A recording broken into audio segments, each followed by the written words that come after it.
kasih Tuhan untuk nafas kehidupan yang baru yang Tuhan percayakan kepada kami pada hari ini. Kami boleh bangun dari tempat tidur kami, dan kami akan mulai aktivitas kami pada hari ini. Sebelum kami memulai aktivitas kami pada hari ini, izinkan kami untuk mendengarkan kebenaran firman Tuhan melalui channel YouTube ini. Berbicara bagi kami Tuhan, karena kami telah siap untuk mendengarkan kebenaran firman Tuhan. Dalam nama Yesus kami sudah berdoa dan mengucap syukur. Amin.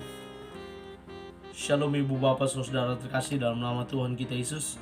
Semangat pagi. Bertemu kembali di channel Rio Nando Butar-Butar dalam khotbah 5 menit aja toko 5 untuk renungan harian. Renungan pada hari ini saya ambil dari kitab 1 Yohanes pasal 5 ayat yang ke-7. Demikian kesaksian firman Tuhan. Sebab ada 3 yang memberi kesaksian di dalam surga, Bapa, Firman, dan Roh Kudus, dan ketiganya adalah satu. Kesaksian tentang anak Allah.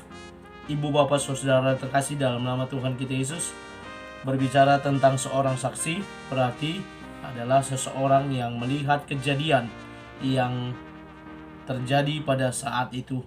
Seorang saksi diperlukan kesaksiannya menjadi satu alasan untuk menjadi bukti, jika itu dalam pengadilan, untuk meringankan atau memberatkan seorang tersangka. Dan apa yang disampaikan oleh saksi inilah yang nantinya menjadi dasar bagi hakim untuk memutuskan apakah tersangka patut dihukum atau dibebaskan. Ibu bapak saudara terkasih, dalam nama Tuhan kita Yesus, kesaksian kita juga sebagai orang percaya sangat diperlukan.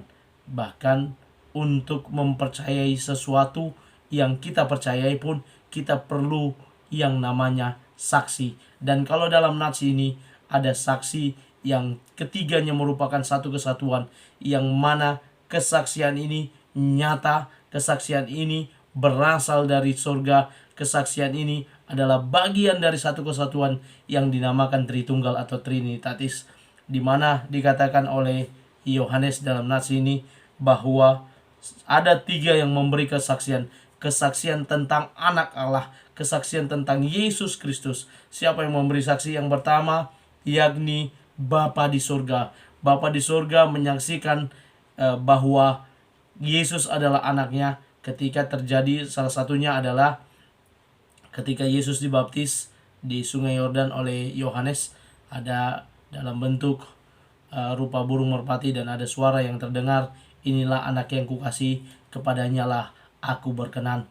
Bahkan juga di atas bukit ketika Yesus hendak berdoa membawa murid-muridnya, Yesus bertemu dengan Musa dan Elia. Bagaimana ada suara juga yang menyatakan bahwa suatu kesaksian tentang Yesus, bahwa murid-muridnya yang melihat kejadian pada saat itu, melihat Yesus berbicara dengan Musa dan Elia, mereka sangat-sangat kagum akan apa yang mereka lihat dan saksikan pada saat itu. Ada kesaksian dari Bapa di surga. Kesaksian berikutnya adalah tentang yakni dari firman. Dan jelas saja segala sesuatu yang dikatakan tentang Yesus ada dalam firman Tuhan. Dalam Alkitab yang kita baca, 66 kitab yang kita percayai, ada banyak yang menyaksikan tentang Yesus. Bahkan setiap kitab juga berkorelasi untuk tujuan akhirnya adalah menyaksikan tentang Yesus. Bahkan Yohanes juga dalam Injil Yohanesnya, pada mulanya adalah firman, dan firman itu bersama-sama dengan Allah, dan firman itu adalah Allah, dan firman itu telah menjadi manusia dalam diri Yesus Kristus. Dialah yang menyaksikan tentang anak Allah, yakni Yesus Kristus. Yang selanjutnya, yang ketiga yang menyaksikan adalah Roh Kudus. Bagaimana Roh Kudus mengingatkan kita, mengajari kita, bahkan dalam karyanya dia juga menyaksikan tentang anak Allah, yakni Yesus Kristus. Roh Kudus memakai orang percaya, Roh Kudus memakai para rasul pada saat itu, bapak-bapak gereja, orang-orang yang terdiri dahulu dari kita yang menjadi percaya, menjadi Kristen, dipakai secara luar biasa oleh Roh Kudus untuk menyaksikan anak Allah. Karena itu ibu bapak saudara terkasih, dalam nama Tuhan kita Yesus, tidak ada lagi alasan bagi kita untuk tidak percaya kepada anak Allah, yakni Yesus Kristus. Karena Bapa di surga, firman dan juga Roh Kudus menyaksikannya bagi kita. Kiranya iman kita tetap teguh mempercayai Yesus Kristus sebagai anak Allah.